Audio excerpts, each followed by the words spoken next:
Hi and welcome back. I'm Alana and today I'm going to show you my 2023 bullet journal setup. So just quickly, the span of my bullet journaling has been many years. I started this, I want to say, about 3 years ago. I also have one other one which isn't pictured here.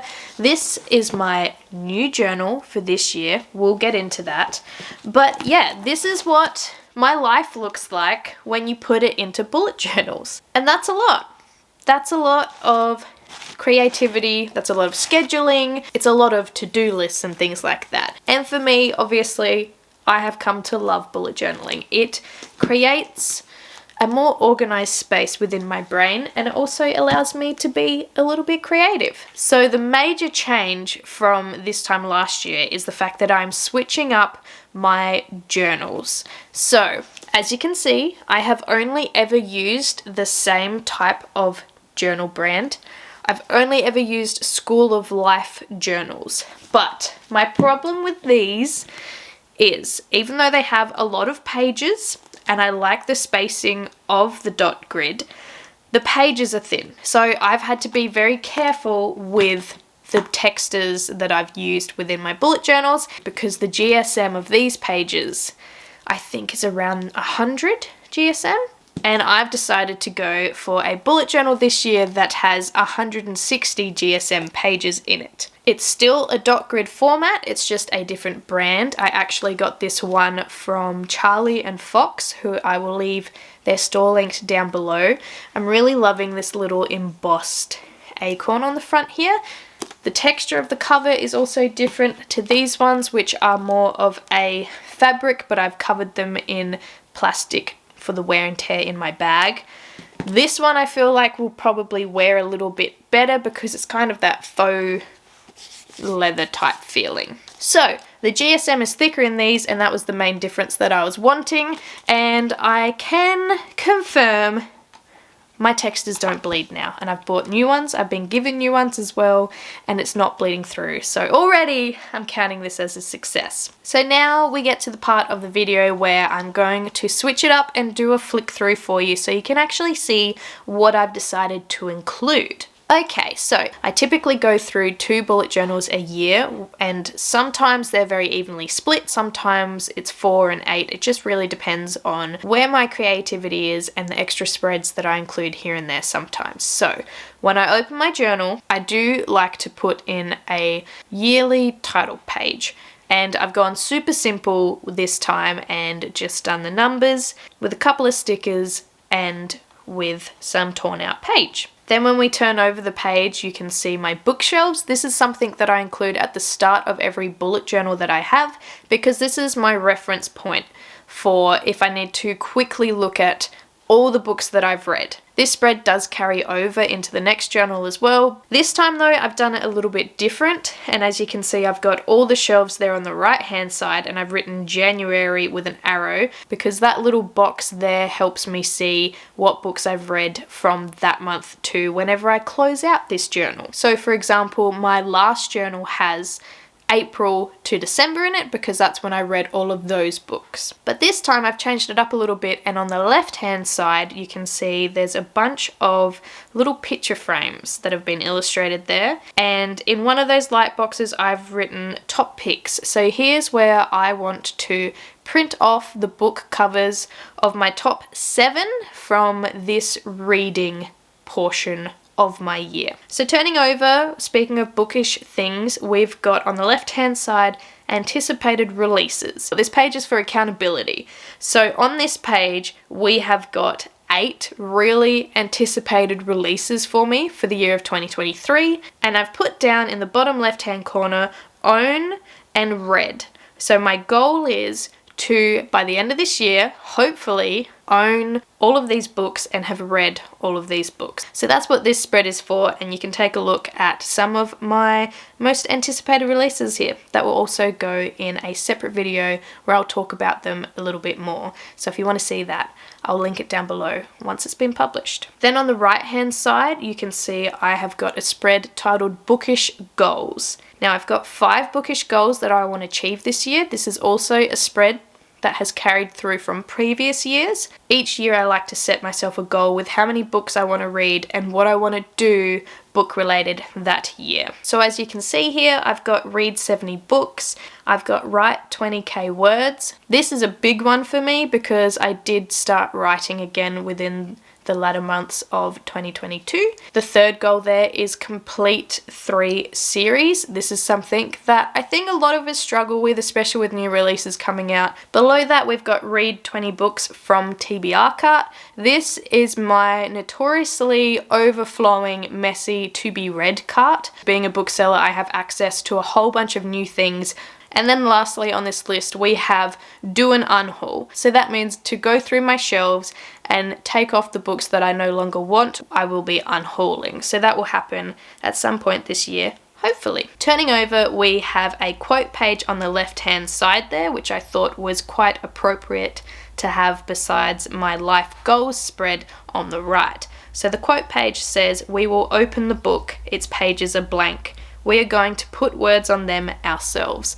Again, just carrying through that writing inspiration, because you can write your own story, whether that be a metaphor for life or whether that literally means go and write a story, Alana. And then on my life goals, I've got 5 goals listed. You will be able to see 3 of those, but the first one is continue writing. I know I put that on my bookish goals, but it is also a life goal for me. The second one there is to start a veggie garden. I'm very reliant on supermarkets and I just feel like this would be a productive hobby to take up. Then that third goal that you'll see is go on a holiday. This was on my 2022 goals as well. I think it's very important every year, if you are able to go on a holiday and to see something different. So I think that is a good one to carry over. And as you can see, I've kept the spread super simple and just put some leaves down the bottom as well.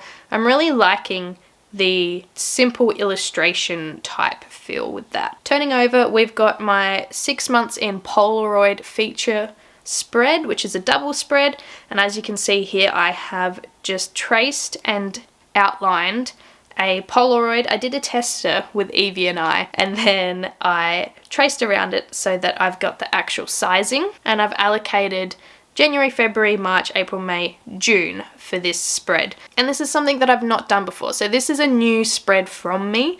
And I saw, I think it was Amanda Rach Lee did this. I love her videos so much and she gives a lot of inspiration. And this is something that I have decided to include after watching hers. So that's the start of my bullet journal. And then when we turn over, we get into the monthly layout of January. So I always like to do a little title page, and depending on the theme that I've chosen, this will be reflected within the title page. So for this one, I have chosen purples. I've chosen this box type layout where it looks a bit like a name tag, and I've also decorated it with these flower stickers as well, because I really love the purple and the yellow and the green together. I just think it looks nice and simple and clean and refreshing, which is what we need going into a new year. So it just says, hello, my name is January. Then as we turn over on the left hand spread there, you can see a blank box at the start there,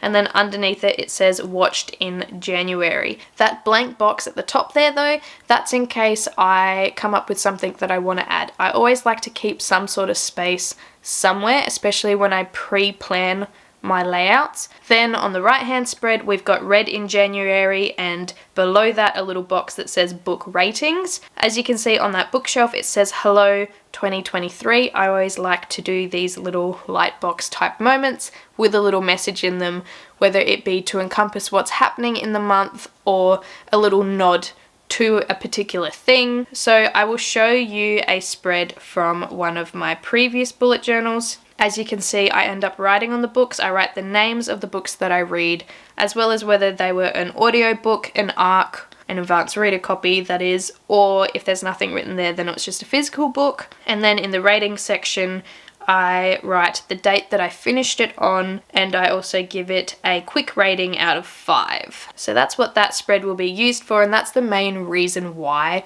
I continually use my bullet journal.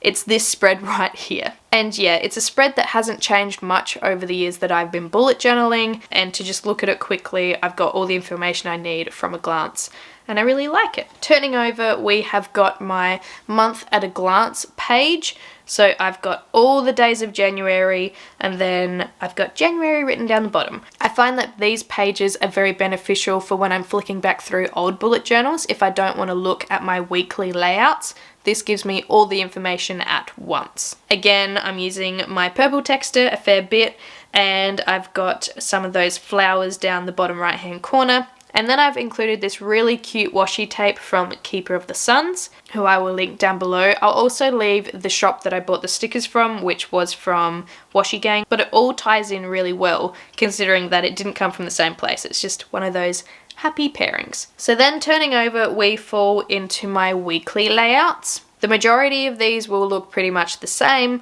because I have my boxes that have each day of the week. I have the date and the day written on them, and I have a notes section. As you can see, I've also included a couple of little really quick leaf illustrations, and then on the right hand spread there you can see I've included a spread that says written in January. Now this is something that I only started doing in November because that's when I actively started writing again. So here's a little look at November 22. Those are the words that I wrote and the date that I wrote it on, with a little mid-month check-in and when I achieved my goal. That is what I'll be aiming for with this spread in my 2023 journal. Again, I love journal spreads that are at a glance, here's all the information, and this does that for me.